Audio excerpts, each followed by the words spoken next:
Hi friends, welcome back to my channel. So today I am here with a new motivational theory for you all that was given by David McClelland. So let us jump to what this theory says. So David McClelland introduced this theory during the 1960s, and it is based on the Maslow's hierarchy of need. According to him, individual possesses three needs which are not innate. Innate means not inborn, but they are learned. They are learned through culture, age and experiences. Okay, so let us have a look on what are these three needs. These three needs are need for achievement, need for power and need for affiliations. Means he said that each and every one of us has all these three needs. Only the difference is that in some individuals one need is dominant and the other two are less dominant. Okay, so let us first understand what do these needs mean. So need for achievement, the people who have this need as their dominant need, they have a drive to excel in life.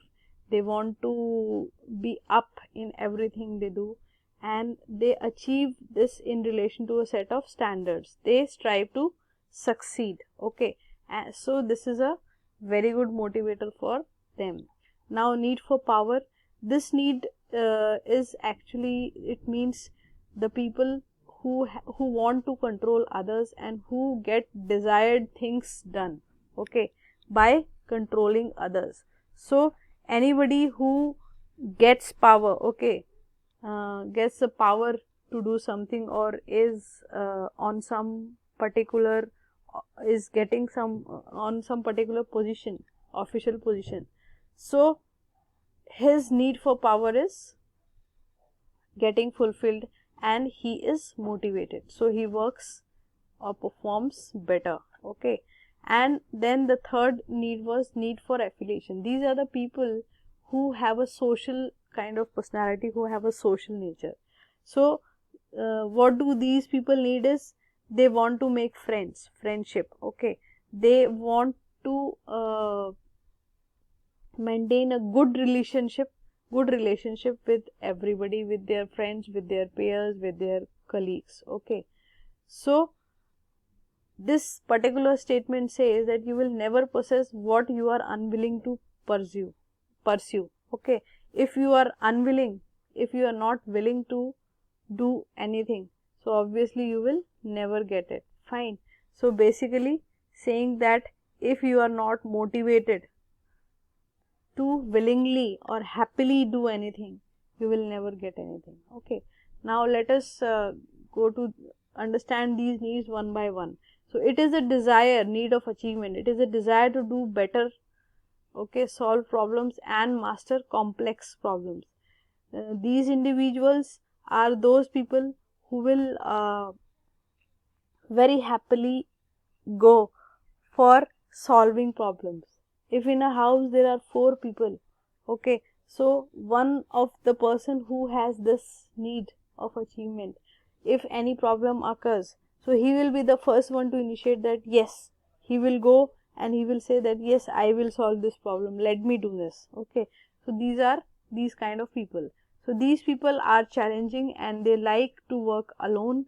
They are self motivated, they like feedback to assess their progress, and these individuals perform better if money is linked to their achievement. If money is given for what they are doing, if money is attached to the problem they are going to solve, so they get, their motivation increases. Okay, they get more encouraged to do any work. Now talking about the need of power, so it is a desire in people to control others and influence their behavior.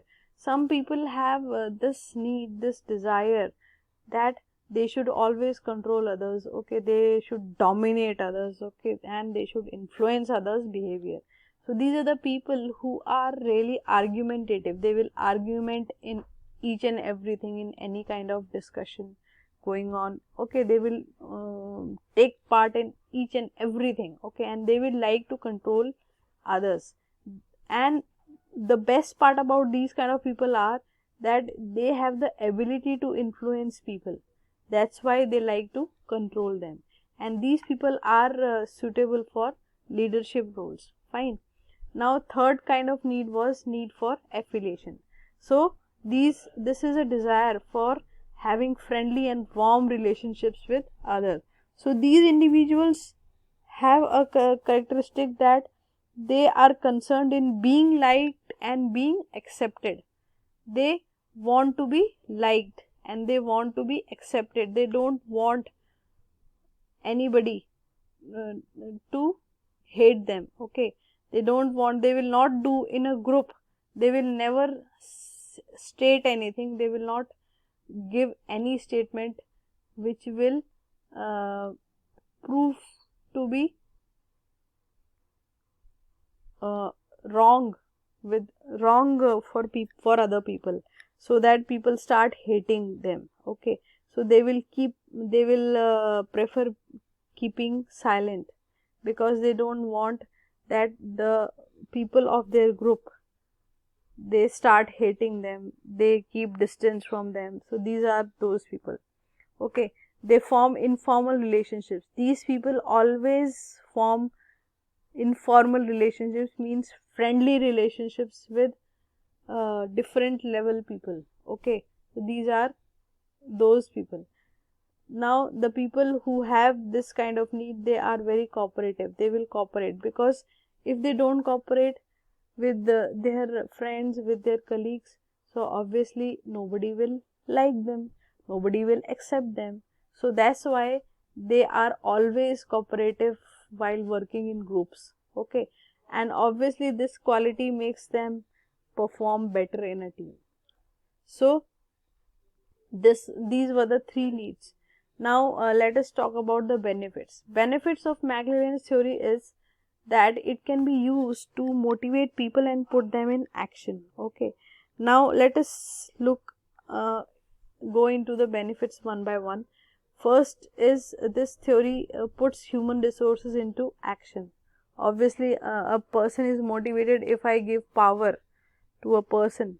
If I know that one of the employee in my group is having the strong need of power, okay, so I will give him some responsibility or some power to take some decision, and obviously this employee will be motivated, and obviously he will work for me happily.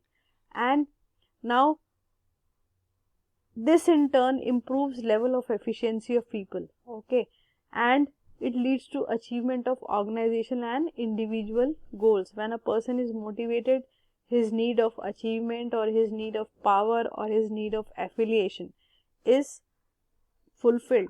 He achieves the organization goals in a better way, and obviously it builds a friendly relationship due to internal satisfaction. When you are happy to do something, when you are internally satisfied, so obviously you are happy, you feel happy to do something, to pursue some task, to complete some task. So that is it. So to conclude, I will say that McLellan's theory is very useful in helping managers identify how they can motivate individuals to perform. It gives you tips, okay. You identify people, okay, you observe their behavior, and you come to the conclusion that yes, this particular person in my team has a strong need to get affiliation, so you should give them that kind of work environment to work in, okay. And suppose you find that some other person in your team is is motivated by the achievement need, okay, so obviously you will give him some task and will tell him that he will get a reward, he will get a certificate if he completes this task, or he will get a promotion. So obviously he will be motivated to work. So according to Mr. David, all individuals possess all of these needs, however one of them is more dominant. So that's it for today. Hope you understood the concepts. If you have any queries, you can put your queries in the comment section. Okay, thanks for watching. Happy watching. If you like, kindly if you like, kindly subscribe to the channel. I will be right back with some more videos on this topic. Bye bye.